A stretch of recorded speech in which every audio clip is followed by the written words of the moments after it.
அன்பு உலகளாவிய பேகுருஸ் நேயர்களுக்கு வணக்கம். நம்முடன் இன்று இணைந்திருப்பவர் அரசியல் விமர்சகர். அதை தாண்டி ஊடகங்கள்ல அனந்தரிக்கும் விவாதம் அப்படின்னா அங்க இவர் மறக்காம இருப்பாரு. அவர் திரு எஸ் ஸ்ரீராம் சார் அவர்கள். சார் வணக்கம் சார், உங்களை வரவேற்பதில் பெருமிதம் அடைகிறோம். வணக்கம், உங்களுக்கும் நேயர்களுக்கும் வணக்கம். சுபாஜி சொல்லுங்க சார்.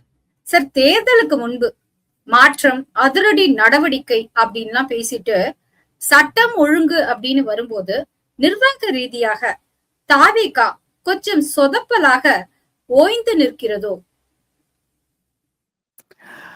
மேம், இது முழுக்க முழுக்க ஒரு inexperience team. Starting from the chief minister till 90% of the ministers எல்லாருமே first time MLAs, first time ministers.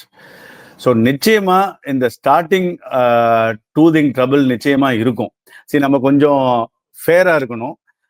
அதனால நான் எடுத்த உடனே இந்த கவர்மெண்ட் சரியில்லைன்ற சொல்றதுக்கான ஒரு ஒரு ஒரு ஃபேஸ்ல நான் இல்லை. நான் will be very very issue based கிரிட்டிக்கலா சொல்லுவேனே தவிர. ஸோ அதனால இது கொஞ்சம் அவங்களுக்கு ஹேண்ட்ஸ் ஆனே என்னன்னு தெரியறதுக்கு if you ask me it will definitely take at least ஒரு 3 months. அப்பதான் அவங்களுக்கு ஓரளவுக்கு சரி என்ன ஏது எப்படி ஏதுன்னு. ஸோ அதனால இதை உடனே நம்ம ஒரு ஒண்ணுமே தெரியல அவளுக்குன்றத இப்ப நம்ம அதை குறையா சொல்ல முடியாது. எஸ், ஒன்றும் தெரியவில்லை. ஏன்னா எல்லாருமே புதுசு. எல்லாருக்குமே இந்த கவர்மெண்ட் ஃபங்க்ஷனிங் எப்படி எது என்ன ஏது அதை நம்ம உடனே அதை அவங்கள நம்ம எப்படி அக்கௌண்டபிள் பண்ண இப்ப இம்மீடியட்டா பண்ணணுமான்றது எனக்கு I am not in that game now. Subha. Okay sir. Sir, நம்ம தொடர்ந்து பாக்குறோம். முன்னாள் முதலமைச்சர் மு.க. ஸ்டாலின் அவர் சொல்லியிருக்காரு, எப்படி எடப்பாடி ஆட்சியா அடுத்த 48 நாள் தாங்காது அப்படி சொன்னாரோ அதே மாதிரி இப்போதும் தாவேகா ஆட்சி 6 மாதத்தை தாண்டாதுன்னு சொல்றாரு. இதை நீங்க எப்படி பாக்குறீங்க? இது நான் விசிகேவும் ஐயுஎம்எல்லும் கேபினட் உள்ள போகாம இருந்திருந்தால் ஒரு வாதத்திற்கு அதை ஏற்றுக்கொள்ளலாம். ஆனா இப்ப என்னைக்கு ஐயுஎம்எல்லும் விசிகேவும் உள்ள போயிட்டாங்களோ, cabinet part of the ministry ஆயிட்டாங்களோ, எனக்கு அது இனிமேலாம் அவ்வளவு சீக்கிரம்லாம் அது அவர் நினைக்கிற மாதிரி அது கவர்மெண்ட் ஊழன்றதுல எனக்கு இப்ப நிச்சயமாக நம்ம அப்படிலாம் நம்ம இலக்காரமா பேசிட முடியாது. ஸோ நிச்சயமா ஓடும். அது 48 நாள் அதெல்லாமே I doubt. Outside support இருந்தால் நிச்சயமாக அதற்கான வாய்ப்புகள் பிரகாசம். இப்ப அவங்க உள்ள வந்தது அதுதான் திமுகவை ரொம்ப காயப்படுத்தினது. ஒரு விதத்தில் திமுகவுக்கு வாங்கிய அடி மிச்சவங்களை குத்துறும் போது கிடைக்கிற சுகம் தனக்கு வாங்குற போது அந்த வலின்றது அப்பதானே தெரியும். இன்னைக்கு வாஜ்பாய் அவர்களை முதுகில் குத்திய போனவர்களுக்கு இன்னைக்கு இவர்கள் எல்லாம் செய்வது வலிக்கட்டும். நான் அதை இப்ப என்ஜாய் பண்ணுவேன். அதை பார்த்து நான் ரொம்ப சந்தோஷப்படுவேன். Very happy. சார், அதாவது ஐயுஎம்எல்ல திரு ஜவஹர்லா சொல்றாரு, இனிமே நாங்க தனி கட்சி தான், தனி சின்னம் தான், நாங்க போட்டிட்டாலே அது தனி சின்னமா தான் இருக்கணும், மத்த சின்னத்துல நாங்க போட்டியிட மாட்டோம் அப்படிங்கிற ஒரு ஸ்டேட்மெண்ட்ட சொன்னாரு. உடனே நாகை முழுவதும் போஸ்டர்ஸ நம்மளால பார்க்க முடிஞ்சது. என்ன சொல்றாங்கன்னா, நீங்க இப்போதைக்கு கூட்டணியில நின்று அடுத்தவங்க கட்சியில தான் நின்று ஓட்ட வாங்கியிருக்கீங்க, சின்னத்துலதான் நின்று ஓட்ட வாங்கியிருக்கீங்க, இதை வேணா ராஜினாமா செஞ்சுட்டு அடுத்தது நீங்க தனி சின்னத்துக்கு போங்க அப்படின்னு சொல்லிட்டு. சோ இதை நீங்க எப்படி பாக்குறீங்க? ஒரு ஊர் முழுவதும் இது பற்றிய போஸ்டர்ஸ் பரபரப்பா இருக்கு. கரெக்ட் தான். இந்த ஒரு விஷயத்துல ஜவஹர்லாவா அவர் ஐயோ பழம் போச்சே, நமக்கு இடம் போச்சேன்ற வருத்தம் தான். இல்ல அவரும் தனி சின்னத்துல நின்று மினிஸ்டர் ஆயிருக்கலாமே, அந்த விரக்தி தான்.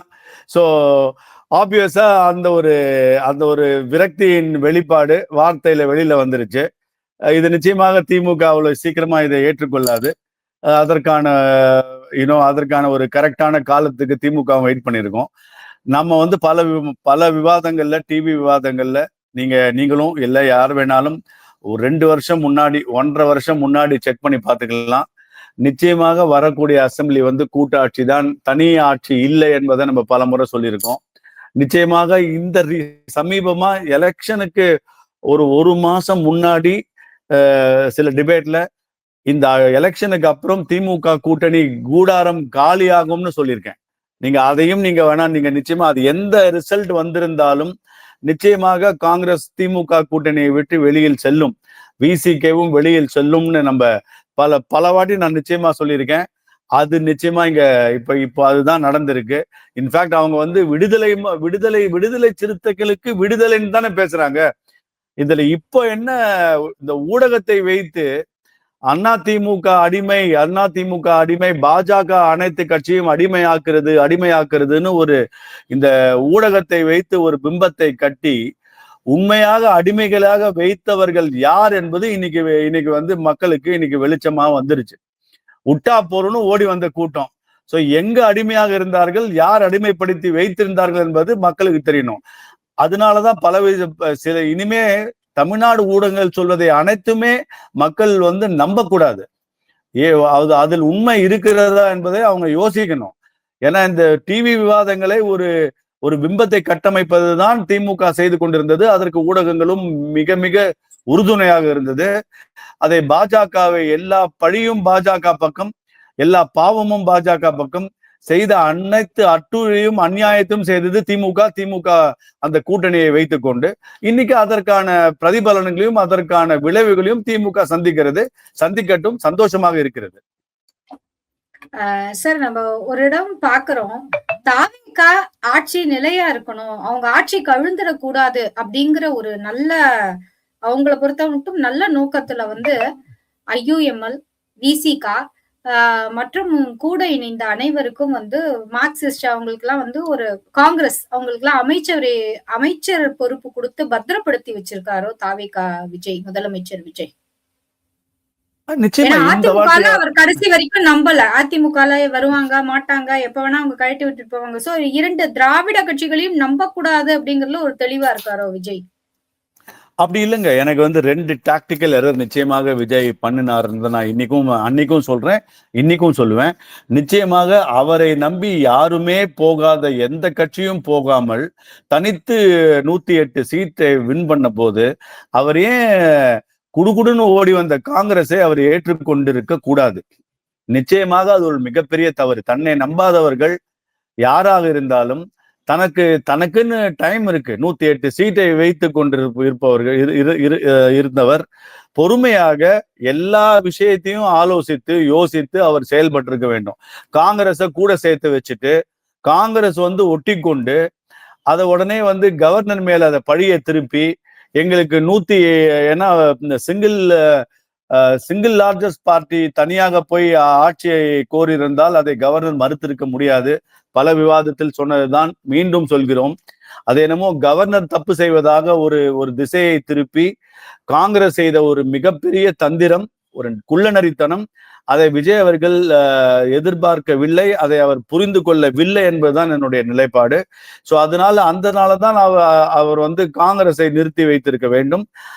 ஸோ தள்ளி நின்று அதிமுகவுடன் அவர் கூட்டணியை நன்றாக பேசி எடப்பாடி அவர்களை மீட் பண்ணி அதை பண்ணியிருந்தாருன்னா அவருக்கு ஒரு கம்ஃபர்டபுள் கவர்மெண்ட் 5 இயர்ஸ்க்கு இருக்கும்.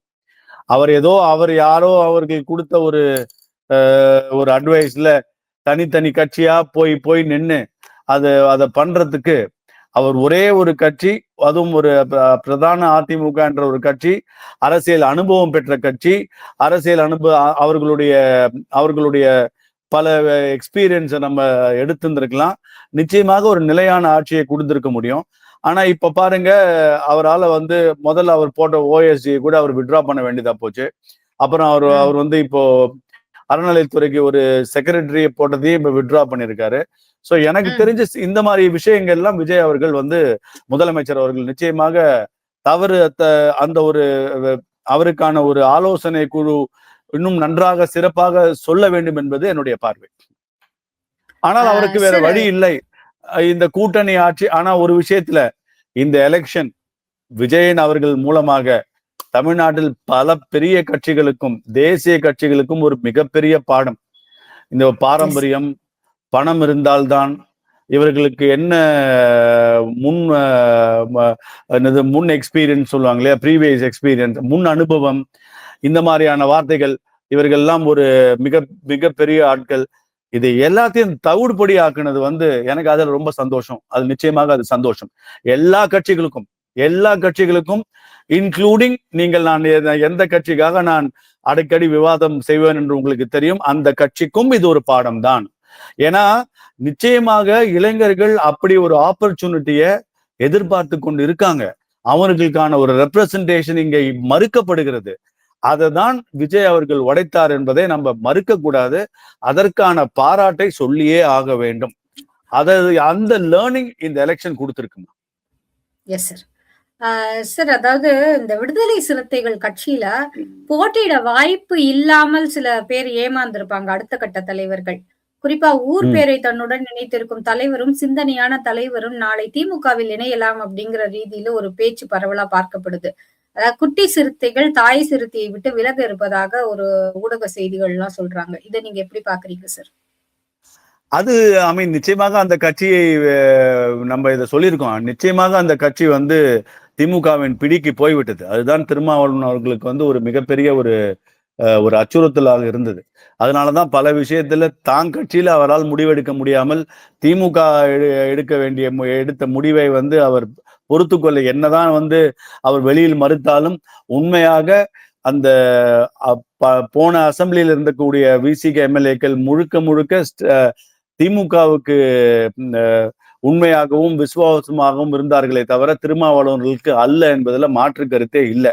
அதுவும் ஒரு மிகப்பெரிய ரீசன். அவர் இன்னைக்கு விட்டா போடுன்னு ஓடிட்டார். இன்னைக்கு விட்டா போறோன்னு ஓடிட்டார் இன்னைக்கு. சோ அந்த நிலைமை தான் இருக்கு. அதனால எனக்கு வந்து இதெல்லாம் பெரிய ஆச்சரியமாக இல்லை. ஆனால் தலித்துக்கு திமுகவில் எந்த மாதிரியான மரியாதை கொடுக்கப்படுகிறது என்பதை நம்ம காலங்காலமா பார்த்து கொண்டிருக்கோம். இந்த தலித் தலைவர்கள் திமுகவிற்கு போனாலே இந்த தலித் இந்த கட்சியிலிருந்து இருக்கக்கூடிய உறுப்பினர்கள், அவர்கள் எல்லாம் தலைவர்கள் இமீடியட்டா சொல்ல முடியாது திருமாவளவன் அவர்களை தவிர, இந்த மூத்த உறுப்பினர்கள் எல்லாம் திமுகவுக்கு போனா அவர்களுக்கான நிலைமை பரிதாபமாக இருக்கும் என்பதில் மாற்று கருத்தில்லை. சார், தாவேகா குறிப்பா விஜயனுடைய அந்த ஒரு வீச் இல்லைன்னா அந்த ஒரு பவர் இம்பாக்ட் அப்படிங்கிறது வந்து தமிழகத்தோட நிக்காது. இது அடுத்தடுத்து கேரளா, புதுவை, அப்புறம் வந்து கர்நாடகா, ஆந்திரான்னு பரவும் போது அது எந்த மாதிரியான ஒரு தாக்கத்தை பாஜகவுக்கு ஏற்படுத்தும், காங்கிரஸுக்கு எந்த மாதிரியான ஒரு எழுச்சியை தரும்? நான் ஹானஸ்டா சொல்றீங்களா, இதை வந்து நம்ம உடனே வந்து ரொம்ப இது எக்ஸாஜுரேட் பண்றோமோன்ற தாட் இருக்கு. நிச்சயமாக எல்லாரும் இன்க்ளூடிங் மீ, மிகப்பெரிய ஆட்களும் கூட விஜயின் இந்த மாதிரியான அவர்களின் பெர்ஃபார்மன்ஸை யாருமே எதிர்பார்க்கல. அந்த பெர்ஃபார்மன்ஸும் கடைசி ஒரு 3-4 நாள்ல நிச்சயமாக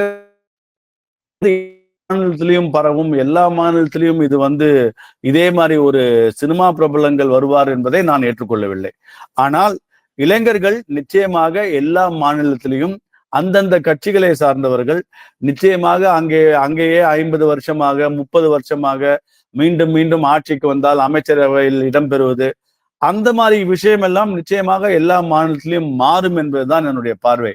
அதே சமயத்துல இந்த சினிமா பிரபலங்கள் தான் எல்லா மாநிலத்திலும் வருவார்கள் என்பதையும் நான் ஏற்றுக்கொள்ளவில்லை. அப்படியா இருந்தா கேரளால என்னைக்கோ மம்முட்டியும் மோகன்லாலும் சீஃப் மினிஸ்டரா இருக்க முடியும். இல்லைன்னா கர்நாடகால அவர் பேர் என்ன, இவரோட தந்தை சிவராஜ்குமார் அவர்கள் என்னைக்கோ அவர்கள் முதல்வராக இருக்க முடியும். ராஜ்குமார் சார், சிவராஜ்குமார் அவர்கள், ராஜ்குமார் சார். சோ அதனால அதே உடனே இதே டெம்ப்ளேட் எல்லா மாநிலத்திலையும் வரும் என்பதை சொல்ல முடியாது. ஆனால் இளைஞர்களுடைய இம்பார்ட்டன்ஸை மிச்ச மாநிலத்துல மிச்ச கட்சிகள் புரிந்து கொள்ளும் என்பதுல மாற்று கருத்து இல்லை. Okay sir. சார், நம்ம பாக்குறோம் திமுக விட்டு ஐயுஎம்எல் போயாச்சு, கம்யூனிஸ்ட் போயாச்சு, 2 கம்யூனிஸ்ட், விசிகா போயாச்சு, வைகோவும் போற ஐடியால இருக்காரோ? வைகோக்கு வேற வழி இல்லை. அவரும் பாவம் சின்னத்துல விட்டுட்டாரு. சின்னத்துல இருந்ததுனால அவர் வந்து வெளில போக முடியாது. ஸோ வெளில போக முடியாது என்று தெரிந்து கெட்ட பேர் திமுகவிடம் வாங்குவதற்கு திமுகவிடமே இருப்பது நல்லது என்பதுதான் என்று நம்ம அவர் பொருள்படுத்தணும். இதுல நம்ம வந்து இந்த விஷயத்தில் பிரேமலதா அவர்களை நம்ம வந்து அவர் மட்டும்தான் ஏன்னா அவர் முரசு சின்னத்தில் தான் வின் பண்ணாரு. அவர் நினைத்தால் என்னைக்கு வேணாலும் விஜய் கட்சிக்கு போயிருக்கலாம். அவருக்கு அமைச்சரவை ஒரு ராஜ்யசபா எம்பி வாங்கிட்டாங்கல்ல, அது ஆல்ரெடி வாங்கிட்டாங்க. காங்கிரஸ் கூட தான் வாங்கினாங்க ராஜ்யசபா எம்பி. ஓடி போகலையா ரிசல்ட் வந்த நெக்ஸ்ட் டே. ராஜ்யசபா எம்பி காங்கிரஸும் தான் கொடுத்தது. 29+1 27+1, அது what ever that number is.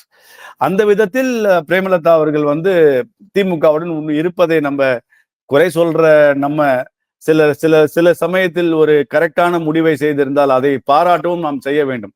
அந்த விஷயத்துல நான் இதை பிரேமலதா அவர்களை பாராட்டுவதுதான் என்னுடைய பார்வையாக இருக்கிறது. சார், அமலாக்கத்துறை ஒரு கடிதம் எழுதியிருக்காங்க தமிழக முதலமைச்சருக்கு. PMLA-வில் அதிகமாக சொத்து சேர்த்ததாக கூறி அனிதா ராதாகிருஷ்ணன் அவரை வந்து விசாரிக்கிறதுக்கு தமிழக அரசோட பெர்மிஷன் கேட்டு, இதை நீங்க எப்படி பாக்குறீங்க? இது அடுத்த கட்ட நடவடிக்கை தொடர்ந்து எடுக்கப்படுமா தமிழக அரசால், இப்போதைய அரசால்? ஆமா, தூய சக்தி என்று சொல்பவர்கள் லஞ்ச லாபண்யத்திற்கு இடம் கொடுக்க கூடாது. நிச்சயமாக அமலாக்கத்துறையின் கடிதத்திற்கு இந்த தமிழக அரசாங்கம் ஒத்துழைக்க வேண்டும் என்பதுதான் என்னுடைய பார்வை. அதுல மாற்று கருத்தே இல்லை. அது வந்து இப்போது வந்து அது செய்யவில்லை என்று சொன்னால் அது தாவேகாவின் நிலைப்பாடை மக்களுக்கு வெளிச்சம் போட்டு காட்டும். நாங்களும் தூய சக்தி என்று நீங்கள் எங்களை சொல்வதற்கான வாய்ப்பை நாங்க வந்து இழந்து விடுவோம் என்பதை தாவேகா உணர்ந்து செயல்படும் என்பதுதான் என்னுடைய பார்வை. செயல்பட வேண்டும் என்பது என்னுடைய பார்வை. அதுவும் இப்ப வந்து இவர்கள் எல்லாம் கேபினெட்ல வந்த உடனே அந்த பிரஷரும் அவர்களுக்கு கம்மியாகும். ஸோ திமுக தனியாக தான் இருக்கிறது. ஸோ ஆகையினால் அவர்கள் வந்து இந்த ஒரு ஆப்பர்ச்சுனிட்டியை கொடுப்பார்கள் என்பதுதான் என்னுடைய எதிர்பார்ப்பு. கொடுக்கவில்லை என்று சொன்னால் அதற்கான ஒரு பார்வையை அவர்கள் ஏற்றுக்கொள்ள வேண்டும். விஜயா முதல்வர் ஆக்கக்கூடாது அப்படிங்கிற உதயநிதியின் முயற்சி, பகீரத முயற்சி தோல்வியில் அமைந்தது. விரைவில் பாஜகவுடன் திமுக கூட்டணி அப்படின்னு காங்கிரசினுடைய இவர் MP மாணிக் தாகூர் அவர்கள் சொல்லியிருக்காரு. இதை நீங்க எப்படி பாக்குறீங்க? இது ஸ்பெகுலேஷன். இப்போதைக்கு நீங்க வந்து காங்கிரஸ் வந்து தமிழ்நாடு காங்கிரஸ் ஆட்கள் எது பேசினாலும் அதை வந்து குப்பையில போடணுங்க. அவர்களுக்கு எந்த விதத்திலையும் நமக்கு அவர்களுடைய பேச்சுக்கெல்லாம் நம்ம வந்து எந்த ஒரு மதிப்போ அதற்கான ஒரு ஒரு ஒரு ரெஸ்பான்ஸோ நான் கொடுக்க கூட நான் விரும்பல. ஏன்னா இவர்கள் ஸ்டாலினுக்கு துதிபாடியவர்கள் காங்கிரஸ்ல இருக்கிற திமுகவில் இருந்தவர்கள் கூட காங்கிரஸ், இந்த தமிழ்நாடு காங்கிரஸ் துதிபாடியவர்கள் எல்லாரும் இருக்காங்க. அது மாணிக் தாக்கூராக இருந்தாலும் சரி, ஜோதிமணியாக இருந்தாலும் சரி, கார்த்தி சிதம்பரமாக இருந்தாலும் சரி, நீங்க யார பேரை வேணா, திருநாவுக்கரசாக இருந்தாலும் சரி, சிதம்பரம் அவர்கள் இருந்தாலும் சரி, நீங்கள் யாரை வேணாலும் சொல்லுங்க. திமுகவுக்கு ஸ்டாலின் அவர்கள் புகழ் பாடியவர்கள் திமுகவில் கூட இல்லை. சோ அந்த மாதிரி பாடியவர்கள் இப்ப என்னமோ வந்து காங்கிரஸ் பாஜகன்னு அவர் வந்து ஒரு புது பிளிப்ப பண்றாங்க. இது ஸ்பெகுலேஷன். இருப்பினும் அரசியல் இவர்களை மாதிரி கூடா நட்பு கேடில் முடியும் அப்படின்லாம் சொல்லிட்டு ஒன்னெல்லாம் சேர்ந்துக்கல. பாஜக என்றுமே எந்த கட்சியினுடன் எப்பொழுதும் கூட்டணி இல்லை என்று ஏதாவது ஒரு இடத்துல சொல்லியிருக்காங்களான்னு கேளுங்க. அரசியல் சதுரங்கம் என்பது யாருடன் வேணாலும் எப்பொழுதும் எந்த ஒரு நிலைப்பாட்டில் எந்த காரணத்திற்காக, அந்த காரணத்தின் பிரதிபலன் என்ன, அந்த காரணத்தின் நீண்ட கால ஆபத்து என்ன, நீண்ட கால வந்து ஒரு பிரச்சனை என்ன, எல்லாத்தையும் அந்த ஒரு விஷயத்த யோசிச்சு ஆலோசித்து பாஜக செயல்படும். இந்த இமோஷனலா உணர்ச்சி வசப்பட்டு இனி எப்பொழுதும் கூட்டணி இல்லை, என்றுமே கூட்டணி இல்லை, அது வைகோவா அவர்களாக இருக்கட்டும், காங்கிரஸ் திமுக இருவரவே இருக்கட்டும், ஏன் விசிகே இருக்கட்டும், காங்கிரசுடன் ஒரு என்றுமே கூட்டணி இல்லைன்னு விசிகே திருமாவளவன் மேடை பேச்சு என்னைக்கோ இருக்கு. சோ இந்த திமுக கூட்டணியில் ஒருத்தர் இந்த இந்தி கூட்டணி மாதிரிதான் ஒற்றை சண்டை போட்டு திட்டிட்டு ஊழல் எல்லாம் சொல்லிட்டு நாங்க எல்லாம் ஒன்னா சேர்ந்து இந்தியாவை காப்பாத்துறோம்னு சொல்லி ஒரு டிராமா போட்டு இந்த கூட்டம் தான். சோ அதனால அந்த மாதிரி பாஜக என்னைக்குமே யாரையும் சொன்னதில்லை.